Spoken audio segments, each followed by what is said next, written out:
The petrodollar is actually a device invented by Kissinger and Nixon. The standard of living of all Americans can be traced back to here, the vast oil-rich deserts of Saudi Arabia. In the early 70s, after the Arab crisis happened with the oil embargoes, OPEC basically tripled the price of oil to the Western world. And at that time, America realized that they were vulnerable because they were importing about 70% of all the oil they consumed. To secure a reliable foreign source of oil, U.S. President Richard Nixon sent his Secretary of State and National Security Advisor Henry Kissinger to Saudi Arabia for a secret meeting. The result was a pact that still stands to this day. If Saudi Arabia, which at the time was the world's largest producer of oil, would sell the oil in US dollars, America would defend Saudi Arabia and make sure the House Assad would stay in power. As a direct result of this US-Saudi agreement, all other oil-producing nations also adopted the dollar as the de facto medium of exchange. Demand for it increased exponentially all over the world, and soon it had a new name: the petrodollar. Your currency is only as strong as the demand for it, just like anything else, the supply and demand. Why the petrodollar is important, it causes a demand for the US dollar. A lot of Americans don't realize that over 70% of all the $100 bills in the world are actually outside of the US. There's more $100 bills in Russia than there are in America.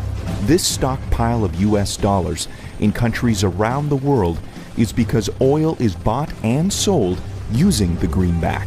If oil starts trading in non-petrodollars, such as gold or a basket of currencies, or if China and Russia start trading in yuan and ruble rather than US dollars, that demand isn't there. And the way of life for the average American will be done. It will be worse than the Great Depression.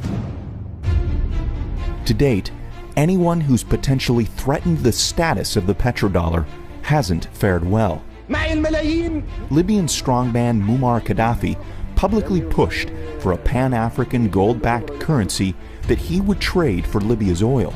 He was killed during a US-backed revolution in 2011.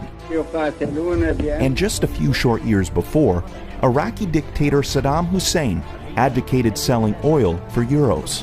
At this hour, American and coalition forces are in the early stages of military operations to disarm Iraq. The U.S. invaded under the guise of looking for WMDs. Iraq did not have any weapons of mass destruction, and interestingly enough, after the Americans invaded, took over, put in their own government, the whole concept of selling oil in euros never surfaced again. Today, many countries resent the current petrodollar system, and their leading spokesperson is none other than Russian President Vladimir Putin. Americans should be very worried about what Putin can do. There is a new Cold War going on. It is the Colder War. That is exactly what's going on. And who's in the center of this push? Vladimir Putin. And the petrodollar is so crucial to the Colder War. The only thing holding America right now at the top is the petrodollar. And let me make it very clear. If the petrodollar dies, so does America as a superpower.